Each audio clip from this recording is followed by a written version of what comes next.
So hello guys, welcome back to the channel. So in this video we will see the basic engine terminology. Okay, so let's begin.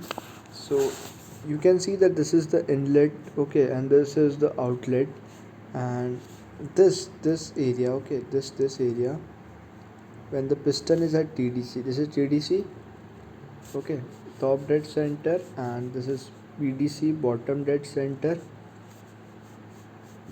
and this is the cylinder. Okay, we are looking at the cylinder. This is the piston. So that when the piston is at TDC, and this area above the piston, okay, which is left uncovered by the piston, is known as clearance volume, and the distance between the TDC and BDC is known as stroke. Okay, the inner diameter, this is inner diameter of the cylinder, this is known as bore. Okay, this is known as piston. So I was just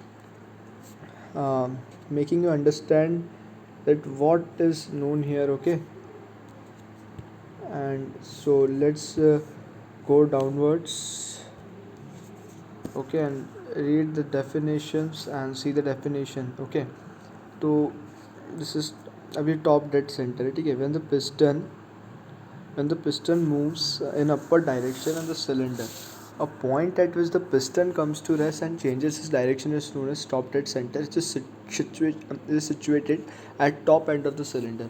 क्या होता है जब piston जब upper direction में move करता है और एक पॉइंट आ जाता है जहाँ पे उसका जो मोशन होता है वो रिस्ट्रिक्ट हो जाता है, ठीक है.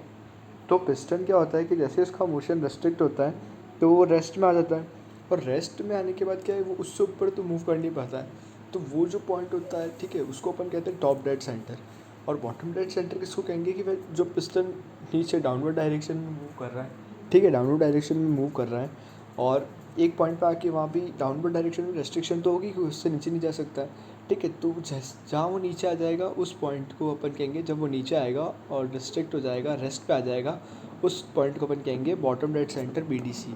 स्ट्रोक क्या होता है मैंने आपको बता ही दिया कि TDC और BDC के बीच का डिस्टेंस होता है, ठीक है. The maximum distance travel by the piston कहाँ से ट्रैवल करेगा, BDC और TDC, ठीक है. In a single direction is known as stroke. It is the distance between top dead centre and bottom dead centre. Bore, the inner diameter of the cylinder is known as bore, ठीक है. और maximum और total volume of the cylinder. अब आते हैं अपन maximum या total volume of the cylinder. नाम से ही क्लियर है कि मैक्सिमम वॉल्यूम क्या होगी, जो सिलेंडर की होगी ना, सिलेंडर की मैक्सिमम वॉल्यूम क्या होगी. It is the volume of cylinder when the piston is at bottom dead centre. Generally it is measured in centimetre cube.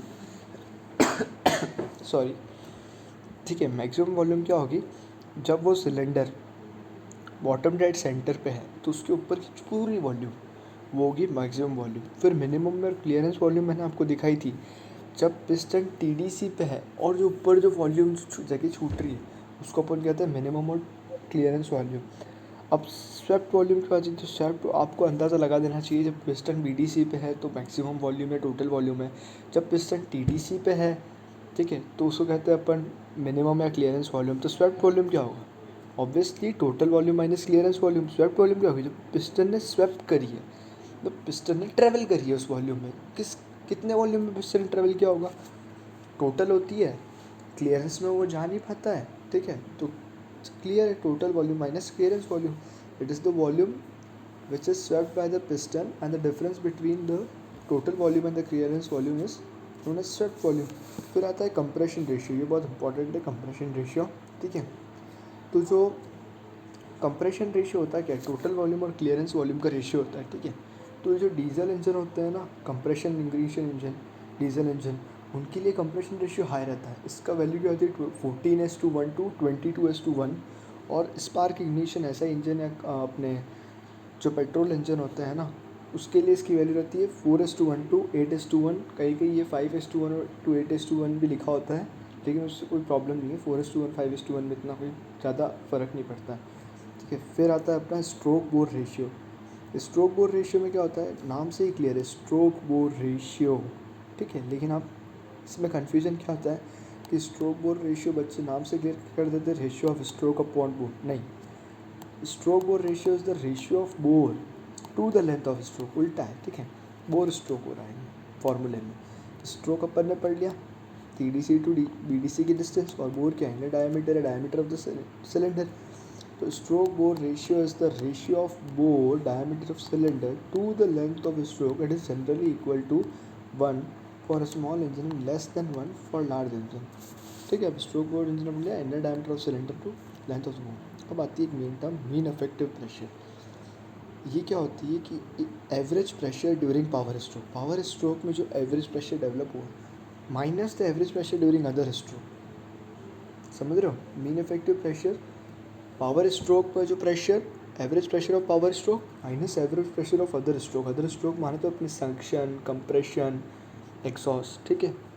तो average pressure during power stroke minus average pressure during other stroke. This pressure actually forces the piston down during power stroke. अपन ने देखा power stroke में नीचे वो expand होता है, ठीक है।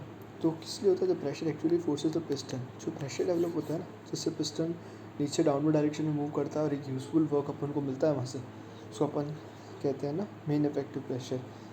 It is also given by the ratio of the work done by the engine to total volume of the engine, ठीक है। Work done upon total volume से भी इसको अपन डिफाइन कर सकते हैं। तो ये बेसिक टर्मिनोलॉजी थी, ये आपको आनी चाहिए, क्योंकि आगे जाके जब आप सिलेंडर या 4 स्ट्रोक 2 स्ट्रोक सिलेंडर पढ़ेंगे ना, तो उसमें कई जगह ये यूज़ होगी, ठीक है। इसलिए मैंने ये वीडियो आपके लिए बनाया, ठीक है। अगर आपको ये वीडियो अच्छा लगा हो तो please like, share and subscribe the channel. और कोई डाउट हो तो आप कमेंट सेक्शन में नीचे पूछ सकते हैं। Thanks for watching, keep watching.